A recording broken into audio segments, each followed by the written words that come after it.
2. Welcome back at WNST, Towson, Baltimore, and WNST.net. One of the joys of my travels, getting together with some great people to tell some great stories. And every time we go to Seattle, and, I've left this guy alone the last couple summers because who the hell wants to hear us talk about the Mariners and the Orioles?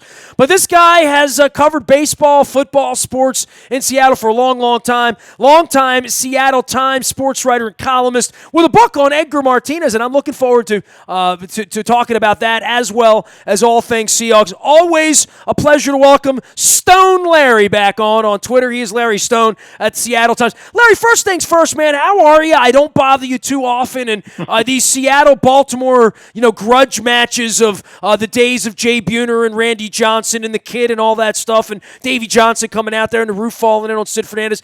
It's ancient lore now. That's a quarter of a century ago, right? Yeah, now they're battling for the cellar together.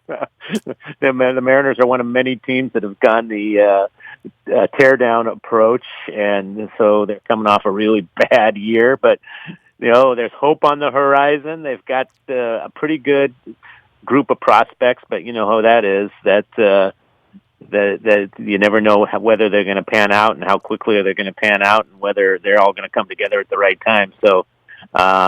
If the Nationals make it to the World Series, the Mariners will be the only team in baseball that have never made the World Series, and they also have the longest playoff drought in major professional sports at 18 years.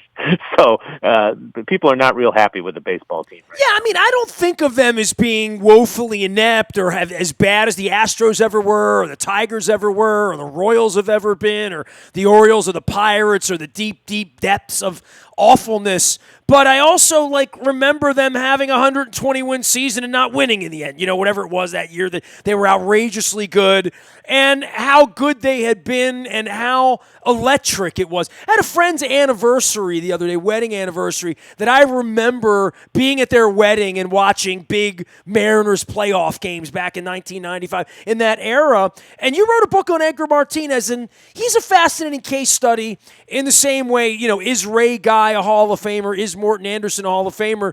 The designated hitter thing comes in 72, 73, always held against, and now they put Harold Baines in. I think Harold Baines is still scratching his head about that as well. But Edgar was always great, and everyone that ever studied hitting would either study Tony Gwynn or study Edgar during that period of time, right? Yeah, he was kind of the hitter's hitter. Everyone I talked to in the course of researching this book just raved about just the mechanics and just the purity of his swing and all that, and he was the guy that people looked to. It took him the full 10 years. You get 10 years on the ballot, and he didn't get in till his 10th year, but he's in now, and he's just a beloved figure in Seattle. There's a street named after him outside the ballpark. You had Griffey, and you had Randy Johnson, and A-Rod, and Ichiro, and they all eventually left. And Edgar was the one who stayed, never played anywhere else, and I think that has endeared him to people. And he's also a guy that just exudes, class and all that. So when he got into the Hall of Fame, it was, people here were ecstatic, and there was a huge contingent of Mariner fans in Cooperstown. I was there for the induction, and next to Mariano. They didn't have as far to go from New York.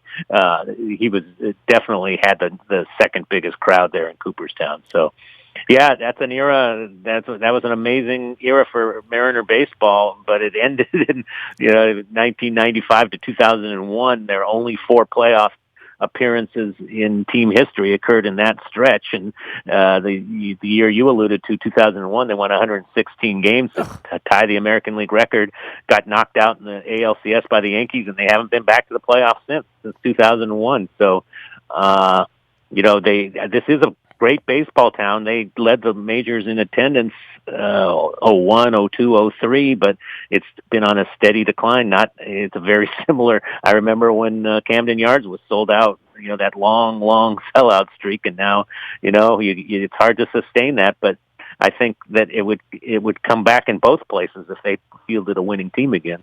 Larry, how many years for you? When did your journey begin covering Seattle sports? Was it before or after Zeppelin came through there in the 70s?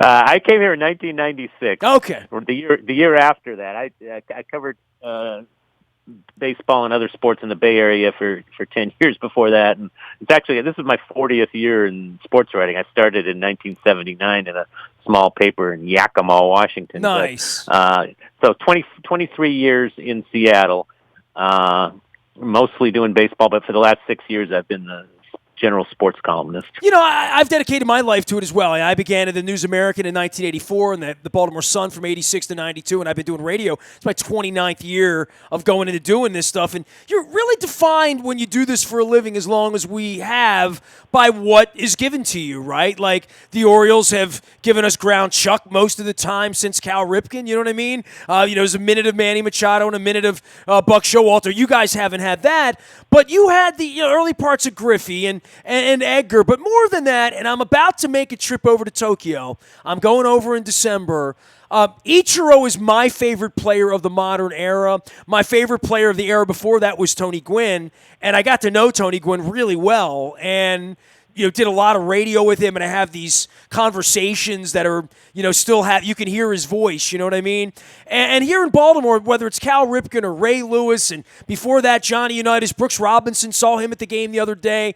Your book on Edgar's fascinating because, like, when I think of the Mariners, he's not the first guy I think of, right? Like, I think of all the other accoutrements, or I think of Jay Buhner, you know what I mean? I think of other people. But in the modern era, for anyone younger than that, they would think of Ichiro. Man, the Ichiro story is incredible. And it is incredible to me, given the ownership, the love of baseball, the whole ownership of the PAC area, whether it's Vancouver, Portland, Yellowstone, all of those areas are drawn to the Mariners in the way that the Red Sox have become this kind of draw, or the Cubs or the Cardinals. The Mariners could have had that. I really thought when they had the pipeline to Asia, and when you talk about what we've had here in Baltimore, which is an owner who didn't believe in foreign players, literally, for the last 20 years, we did not use international money, did not sign any players from the Caribbean, didn't sign any players from Asia. I remember when Ichiro was going to be like a real pipeline to Asian, for all of that area, even the ads, that were in Japanese and different stuff, and people up all night watching Ichiro. Ichiro was really a transcendent player in a different kind of way that maybe we don't measure in Baltimore or in Miami, where he spent his 5 minutes, or even in New York, where they didn't really have a feel. The Ichiro mania you had there was such a cultural, like, it's incredible. I mean, I wish I had been there more often to see more of it. I was there when he walked through the airplane hangar at the All-Star Game Gala, Larry. Right at the beginning of all of it. And just to see the Asian media following him around was really kind of an incredible thing that you witnessed there, and probably culturally made some friends because of it and learned a lot because of it, right? Oh yeah, there's Japanese reporters that have spent their whole career following Ichiro, and that was 2001, so it's been 18 years, and become friends with all those guys. It was quite the phenomenon in 2001, that incredible Mariners team that Pat Gillick put together, that won 116 games, and then he went on to break the all-time hit record of George Sisler in 2004. He ended up with 262, still the record, a great record. And then he coming back this year, it's hard to believe, but Ichiro actually played in 2019, those 2 games in Japan when the Mariners opened the season, and then he retired after that. I was actually awake for that. Like, it was, it popped up on my Twitter. And I never met Ichiro. I was in dugouts and whatever. I didn't know how much English he spoke, to be honest, right? And so I never spoke to him, and I never had the honor or the privilege or the opportunity. Like, give me an Ichiro story, man. Like, if you and I are having a beer on Saturday at Serious Pie and knocking back, a little coconut cream after with a cup of coffee, what would you tell me about Ichiro? Because I'm romanced about it, right? Like, I've done this my whole life. I've covered 30 Super Bowls. I sort of wish And I really thought this, and man, correct me if I'm wrong, that if Angelos hadn't been such an ass, and if the Orioles would have been in on him and brought him here, I thought that there would have been like so much money and like what we're experiencing with China in the NBA, right? Like there would have been a lot of money that would have made the Mariners better than they've been the last. You know what I mean? Like you would have found Ringo and George and John to go with Paul. You know what I mean? Like I really felt that way. So I sense your disappointment of what the Mariners have become, especially in having what we're sitting here talking about is, I'm 3,000 miles away. I love baseball. My last name's Aparicio. I go to Cooperstown and see my family name on a plaque. I think Ichiro's really cool. Of all the cool stories, to me, he's the one I wish I would have been closer to. Yeah, and it's a shame that they never. Well, they got him to the playoff one year, and he had a great series too. But then the Mariners never got back. He may have made it with the Yankees. I can't remember whether he played or not in the postseason when he was with the Yankees. But he's going to sail into the Hall of Fame. His clock's going to start next year, and that's going to be. I talked to the people at the Hall of Fame, and they expect when Jeter goes in next year that it will be the largest crowd in history, which previously was when Cal and Tony Gwynn went in together. Was the largest? I believe they went in together, didn't they? Did they not? That is correct. Yeah, because they retired after the 2001. Well, I know because I had an Oriole hat and a Gwynn jersey. So yes, I remember it well. Yeah, I remember them being honored at the All-Star game in Seattle in 2001 because they were both retiring. But he had 3,100 hits, and he didn't get his first one until he was 27. How is that possible, Larry? I know, and I'm looking at the stats, and it looks like a video game. But what I was going to say was they expect when Ichiro goes in that they're going to have the largest that's going to surpass even Jeter next year because. There'll be so many people from Japan flooding to see him going into the Hall of Fame. Well, Larry Stone joining us here. Look, I love talking baseball with you. I know you don't get to do it very often. I don't get to do it. You mentioned Camden Yards, and we've had an issue here, which is we're 28 years in, Lair. There's only 2 years left on the lease. The Angelos boys are in semi-hiding. I had to, follow them to a Visit Baltimore event to ask them a question as a journalist 3 weeks ago, put my journalist hat on and do all that. Where are the Mariners in all of this? I mean, Portland has always sort of wanted a team and all of that. I mean, I guess the Mariners are safe, but is Portland a place where they would put a baseball team? Well, yeah, the Mariners aren't going anywhere. They have a beautiful stadium. Even with the poor play, they push $2 million every year, and when they start to win again, they're going to draw. They're going to push $3 million again. But I guess my point is they really are regional. People do come up from Portland. People come from everywhere. Yeah. I mean, the Baltimore-Washington thing's been a tug of war, as you know, for 15 years. Yeah. Is Portland part of like Seattle's territory or something? Well, that's going to be a dispute. There is a movement now from Portland to get a team. They've put together a coalition. They've made ballpark plans.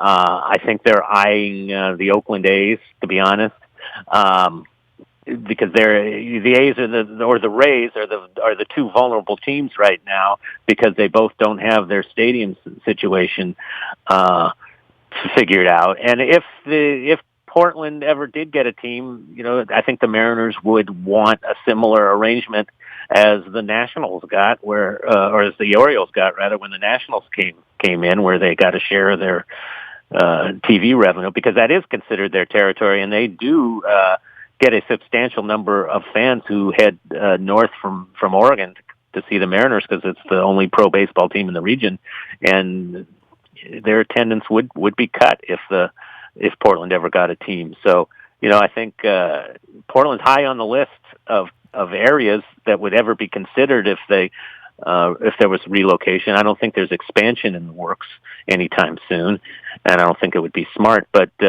Portland wants a team, and I think it's more serious than it's been in a while.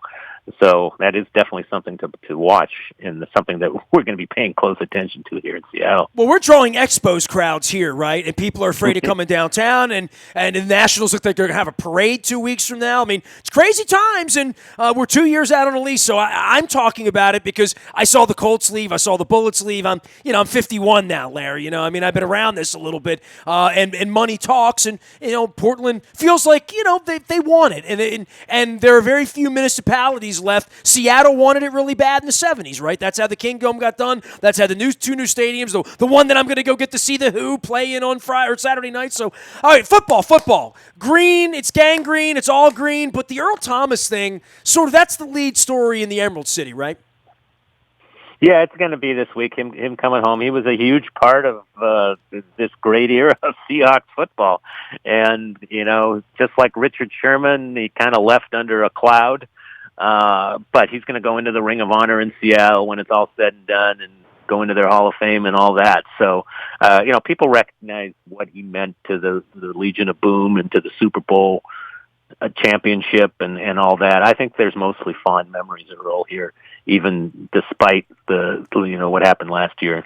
Well, I mean, we have the same thing here with Flacco leaving. Terrell Suggs came back and did a bow in Baltimore a couple of weeks ago. And, the one in every 8 years Arizona comes in, it happened to be Suggs' year. We've seen that. We've seen Ed Reed come in here at the end. Earl Thomas, I guess the question is how much gas left in the tank, and why were there such hard feelings in the stretcher and all that? I mean, a little brief history lesson for, Earl Thomas for dummies for the Baltimore people here.